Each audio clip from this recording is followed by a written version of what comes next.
Assalamualaikum warahmatullahi wabarakatuh. Alhamdulillah wassalatu wassalamu ala Rasulillah wa ala alihi wa sahbihi wa mawalah. Pemirsa Hikmah Senja yang berbahagia, hari ini kita berjumpa kembali di acara dialog interaktif. Di kesempatan yang sangat berbahagia ini kita akan membahas tentang tema Idul Adha 1441 Hijriah di tengah masa pandemi COVID-19. Telah hadir di tengah-tengah kita para narasumber sesuai dengan bidang keahliannya masing-masing. Sebelah kiri saya beliau adalah Bapak Kiai Haji Makhtum Ali Samhari. Beliau adalah Ketua Majelis Tarjih dan Tajwid Pimpinan Daerah Muhammadiyah Kendal. Assalamualaikum Ustaz. Waalaikumsalam. Alhamdulillahirabbil alamin. Di sisi kiri beliau adalah Ibu Dr. Aslani Tristiana Sari, spesialis paru. Beliau adalah dokter spesialis paru di Rumah Sakit Islam Muhammadiyah Kendal. Kami sapa terlebih dahulu. Assalamualaikum Ibu. Waalaikumsalam. Kabarnya Ibu? Alhamdulillah. Alhamdulillah. Baik, kita ketahui bersama bahwa saat ini kita masih menghadapi masa pandemi COVID-19. Yang mau tidak mau kita harus mengubah pola hidup kita. Oleh karena itu, menyambut Idul Adha 1441 Hijriah, kita akan menyimak bagaimana di tengah-tengah pandemi COVID ini harus bersikap. Oleh karena itu, tanpa berpanjang lebar, kita akan dengarkan bersama bagaimana penjelasan dari sisi syariat yang akan dibahas tuntas oleh Bapak Kiai Haji Makhtum Ali Samhari. Silakan Bapak. Terima kasih. Assalamualaikum warahmatullahi wabarakatuh. Waalaikumsalam warahmatullahi wabarakatuh. Alhamdulillah, alhamdulillahilladzi hadana lihada wa ma kunna linahtadiya laula an hadanallah. Asyhadu an la ilaha illallah wahdahu la syarikalah wa asyhadu anna Muhammadan abduhu wa rasuluh. Allahumma salli ala Muhammad wa ala alihi wa sahbihi ajma'in, amma ba'du. Pemirsa yang mudah-mudahan senantiasa mendapatkan rahmat dari Allah Subhanahu wa ta'ala, mari kita senantiasa memanjatkan puji dan syukur kita kehadirat Allah Subhanahu wa ta'ala atas pelimpahan rahmat dan nikmatnya. Mudah-mudahan sholawat dan salam senantiasa terlimpahkan untuk junjungan kita Nabi Muhammad Sallallahu Alaihi Wasallam. Kita masih diberi kenikmatan oleh Allah Subhanahu wa ta'ala, panjang umur, dan mudah-mudahan bisa sampai pada Idul Adha yang sebentar lagi, insya Allah tanggal 10 Zulhijjah bertepatan dengan tanggal 31 Juli 2020. Pemirsa, kaitannya dengan Idul Adha ada ibadah yang istimewa. Satu, yaitu ibadah puasa yang kita kenal dengan puasa Arafah.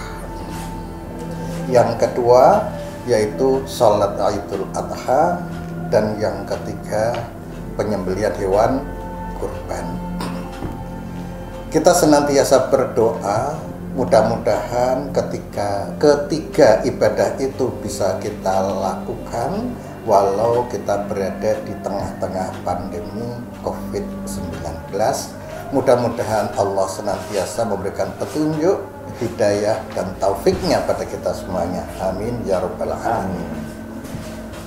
Yang pertama, puasa Arafah.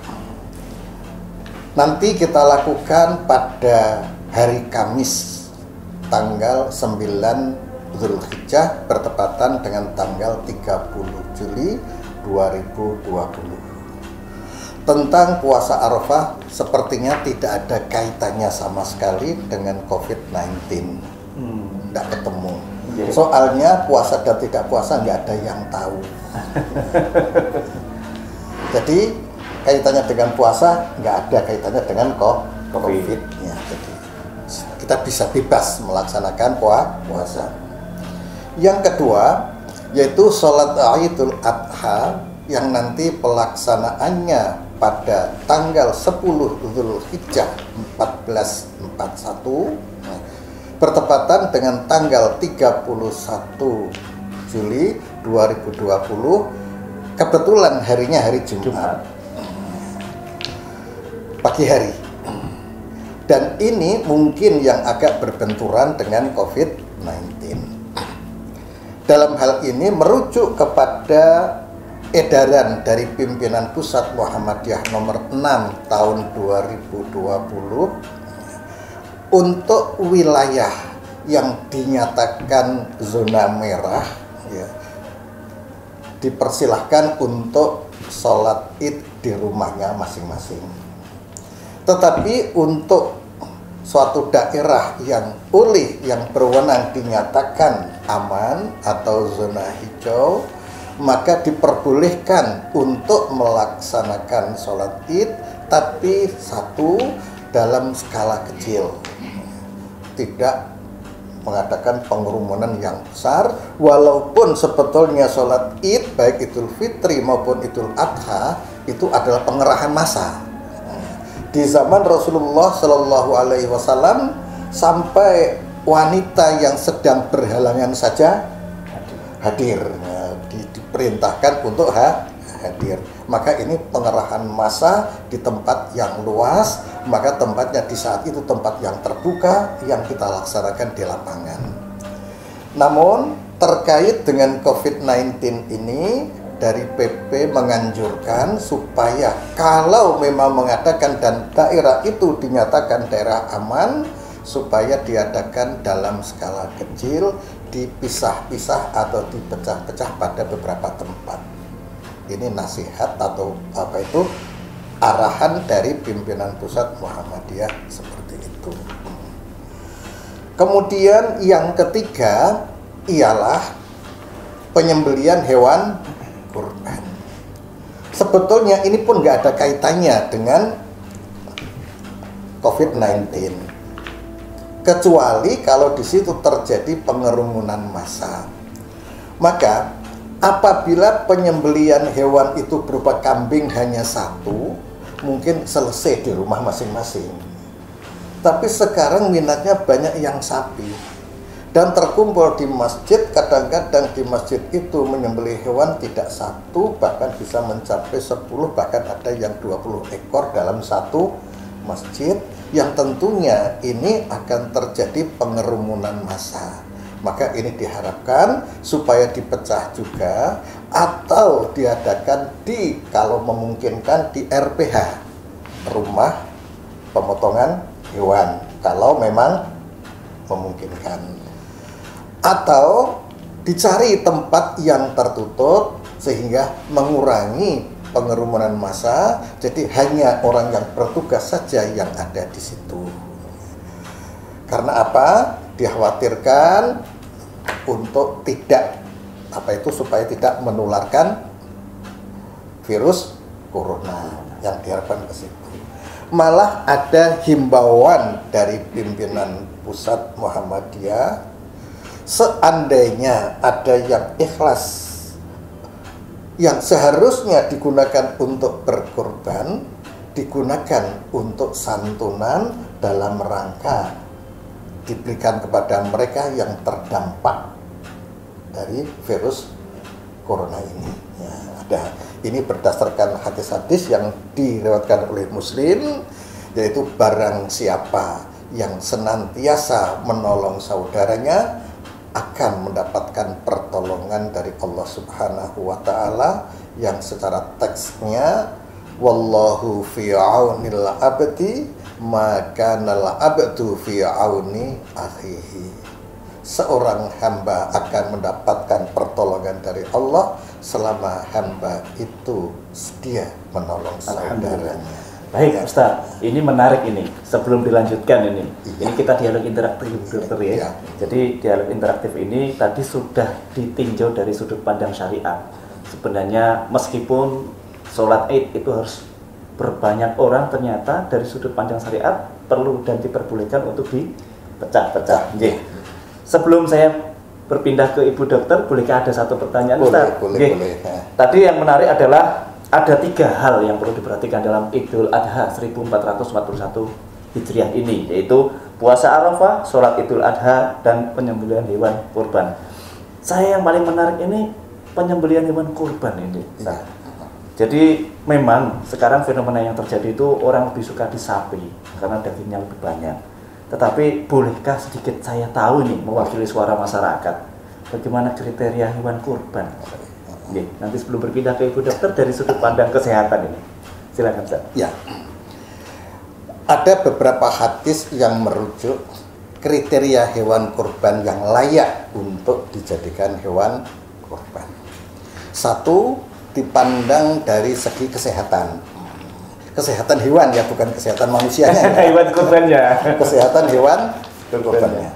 Ada sebuah hadis yang menarik sekali. Ini mungkin kebetulan ini bukan dokter hewan ya, Tapi insya Allah tahu. Mungkin tahu juga Ibu Dokter ya. Ya. Ini ada sebuah hadis ya dari Ali bin Abi Thalib radhiyallahu anhu. Rasulullah Shallallahu Alaihi Wasallam pernah memerintahkan ya kepada Ali bin Abi Thalib dan para sahabat di sini untuk memperhatikan hewan kurban itu dari segi mata dan telinga. Jadi matanya sehat, telinganya pun sehat. Mengapa kok diarahkan ke itu? Di sisi lain, yaitu ada hadis 4 yang dilarang. Ada 4 yang dilarang. Salah satunya, ini yang perlu salah satu yang paling jelas, ialah al-maridah. Al-maridah itu adalah hewan yang sakit, yang jelas sakitnya, yang benar-benar sakit. Terus kemudian ialah hewan yang al-kabir, itu artinya yang tua, yang sudah tidak punya sumsum. Itu diantara yang tidak diperbolehkan. Mungkin ini bisa dilihat dari segi kesehatan juga bisa terjadi. Nah, Alhamdulillah, menarik sekali penjelasan barusan sekilas. Jangan dihapuskan Ustaz, karena saya juga masih penasaran nanti, masih banyak yang perlu disampaikan kepada pemirsa Hikmah Senja. Saya juga perlu bertanya pada Ibu Dokter dari sudut pandang kesehatan. Bu Dokter, hari ini kita berbeda seperti biasanya, kita pakai face shield atau tameng muka ini. Mungkin Bu Dokter bisa menjelaskan sedikit mengapa kita harus pakai tameng muka, harus pakai masker dari sudut pandang kesehatan. Menyambut Idul Adha 1441 Hijriah, di mana akan banyak sekali orang berkerumun untuk sholat Id, berkerumun untuk menyembelih hewan kurban. Kita simak dan dengarkan bersama penjelasan dari Ibu Dokter tentang apa dan bagaimana kita harus bersikap. Monggo Ibu. Terima kasih. Assalamualaikum warahmatullahi wabarakatuh. Waalaikumsalam warahmatullahi wabarakatuh. Terima kasih saya diundang di sini dalam arti untuk diskusi bersama. Alhamdulillah. Menyambut Hari Idul Adha di tengah pandemi COVID-19 ini. Kita tahu semuanya bahwa di pandemi COVID-19 ini kita sudah harus berperilaku yang berbeda dengan biasanya. Ya, yang mungkin yang pertama harus diketahui bahwa kita harus memberikan komunikasi, informasi dan juga edukasi kepada seluruh masyarakat. Yang pertama apa itu tentang penyakit COVID-19 itu sendiri. Bagaimana sih cara penularannya, kemudian bagaimana kita caranya untuk bersikap, berperilaku, menghadapi atau hidup di tengah pandemi COVID-19 ini. Yang pertama adalah memberikan pengetahuan tentang perilaku hidup bersih dan sehat. Perilaku hidup bersih dan sehat itu apa? Yang pertama adalah senantiasa untuk membiasakan diri untuk cuci tangan. Cuci tangan itu dengan paling bagus itu dengan air yang mengalir dan menggunakan sabun. Kalaupun tidak ada air yang mengalir ataupun sabun, itu dengan menggunakan hand sanitizer dengan berbasis alkohol. Apabila kita mengadakan suatu pertemuan ataupun acara, itu harus menyediakan dulu itu alat-alat untuk perilaku hidup bersih dan sehat seperti cuci tangan tadi. Kemudian selain melakukan cuci tangan, itu yang kedua adalah menggunakan pelindung diri seperti tadi yang disebutkan, menggunakan masker ataupun bisa menggunakan tambahan face shield atau penutup muka. Ya. Kenapa kita menggunakan masker? Ya, karena penularan virus COVID-19 ini itu dengan droplet. Droplet itu artinya percikan-percikan, bisa dari dahak ataupun air liur yang akan keluar pada saat penderita atau pasien COVID-19 itu pada saat berbicara ataupun batuk ataupun bersin, itu akan mengeluarkan droplet atau percikan-percikan tersebut. Sehingga apabila tidak menggunakan masker, maka akan semakin berisiko untuk menularkan orang-orang yang ada di sekitarnya. Gitu. Kemudian selain penderita itu yang menggunakan masker, ya kita juga di sekeliling kita juga disarankan menggunakan masker, karena apabila ternyata orang itu dari luar terlihat sehat, ya ternyata ada yang namanya OTG, orang tanpa gejala. Dalam arti ternyata sebenarnya orang tersebut itu positif terada COVID di dalam tubuhnya. Tetapi karena daya tahan tubuhnya mungkin bagus, jadi dia tidak akan menimbulkan gejala, sehingga seperti orang sehat.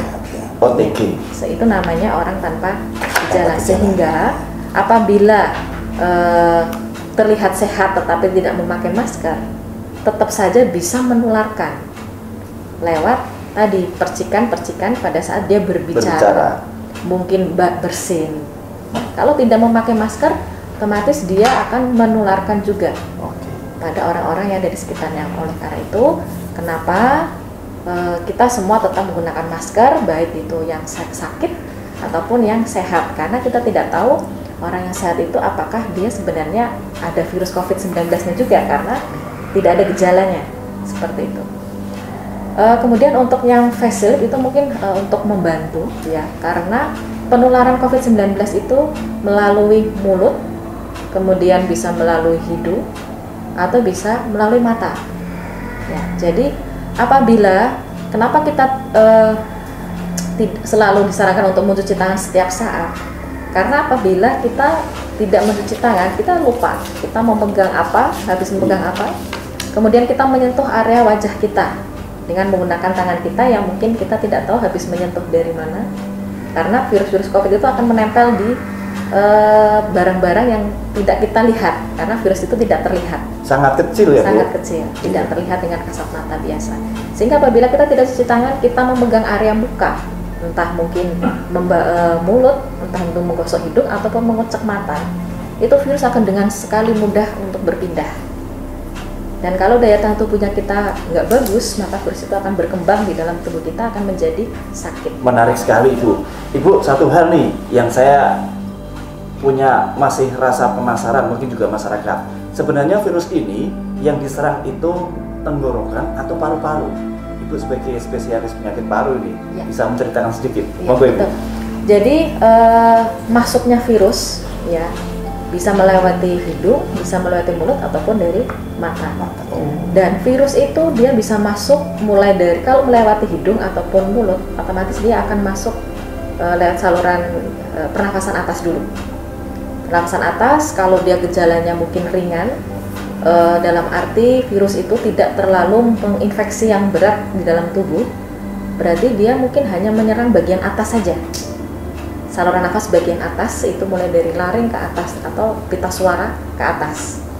Akan tetapi kalau daya tahan tubuhnya kita bagian atas kurang bagus, itu virus akan masuk lebih ke dalam, ke paru-paru. Nah, itu masuk ke saluran nafas bagian bawah, mulai dari pita suara sampai ke paru-paru. Gitu. Jadi itu yang gejalanya lebih berat, itu namanya gejala virus yang lebih berat. Nah, itu yang akan memberikan mungkin keluhannya menjadi sesak nafas, kemudian mungkin dadanya nggak nyaman. Nah, itu yang gejalanya mungkin lebih berat. Nah, dan itu pertolongan lebih intens. Baik, Terima kasih, luar biasa. Waktu yang hanya beberapa menit ke belakang tadi, banyak sekali ilmu-ilmu yang kita peroleh. Nah, kembali kepada Pak Ustadz Makhtum Ali Samhari. Berarti dengan adanya surat edaran dari PP nomor 6 tahun 2020 sangat berkorelasi dan berhubungan sangat erat kesehatan dengan menyambut Idul Adha 1441 Hijriah.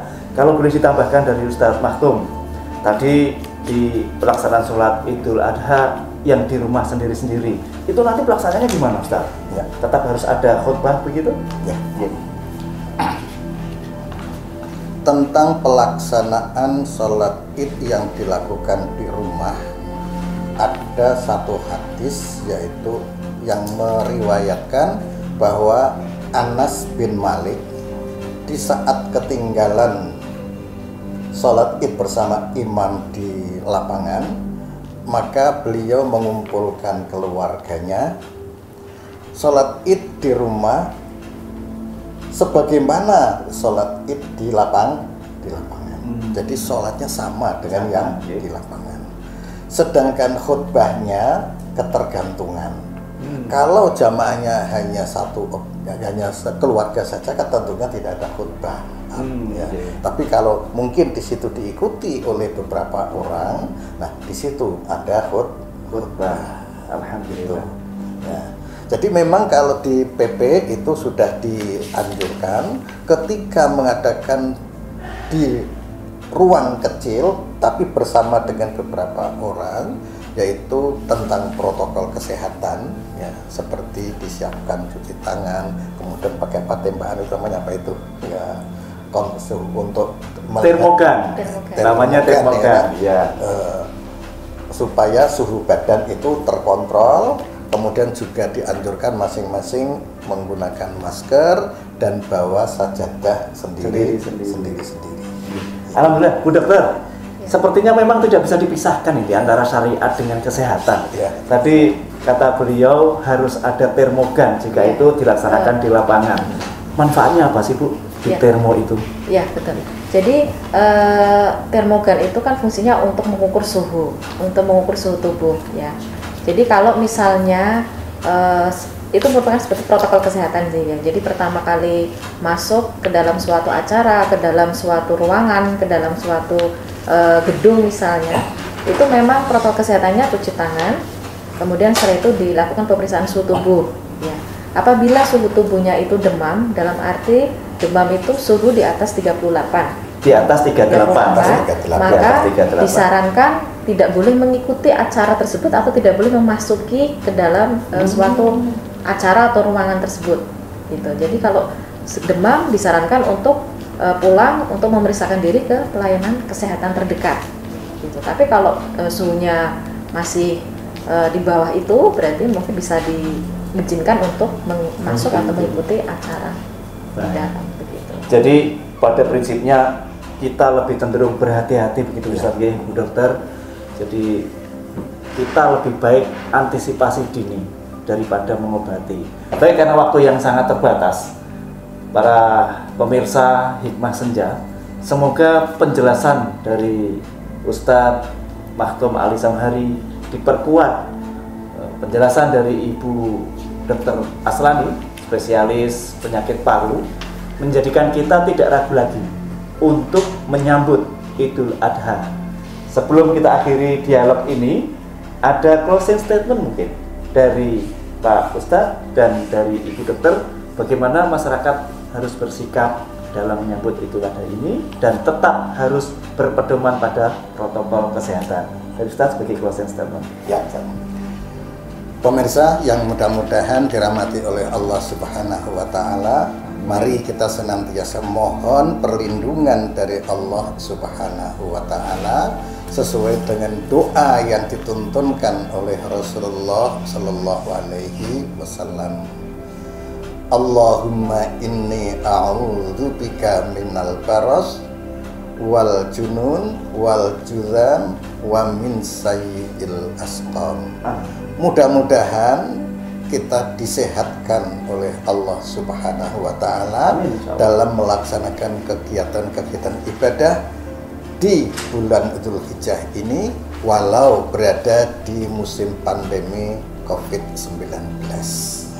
Terima kasih Ustadz. Dan closing statement dari Ibu Dokter, pesan untuk pemirsa Hikmah Senja harus bagaimana biar memotong, memutus, mengurangi rantai penyebaran COVID-19 di dalam menyambut Idul Adha, terdiri dari puasanya, sholatnya, dan penyembelihan hewan kurban. Sebelum kita akhiri karena batasan waktu yang kita miliki, silakan Ibu.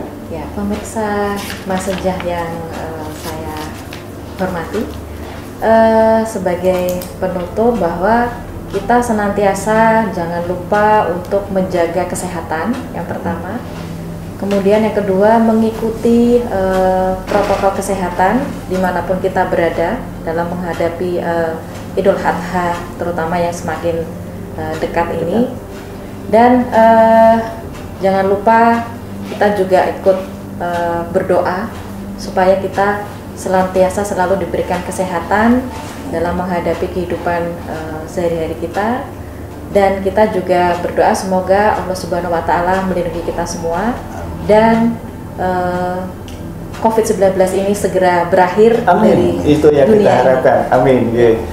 Assalamualaikum warahmatullahi wabarakatuh. Waalaikumsalam warahmatullahi wabarakatuh. Terima kasih kepada Bapak Kiai Haji Maktum Ali Samhari dan Ibu Dr. Aslani Tristiana Sari, spesialis paru, atas ilmunya, atas informasinya, dan tidak kalah penting bagi kita semuanya, pemirsa Hikmah Senja yang berbahagia, praktekkan apa yang telah disampaikan oleh beliau berdua ini.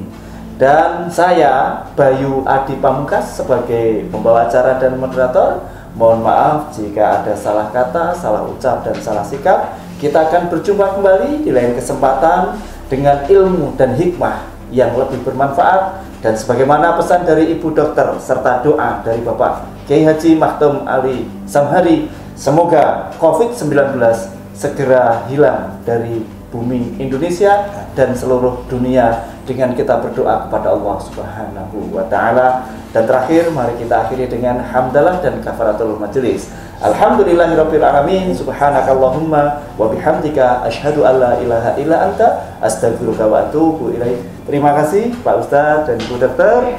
Assalamualaikum warahmatullahi wabarakatuh. Waalaikumsalam.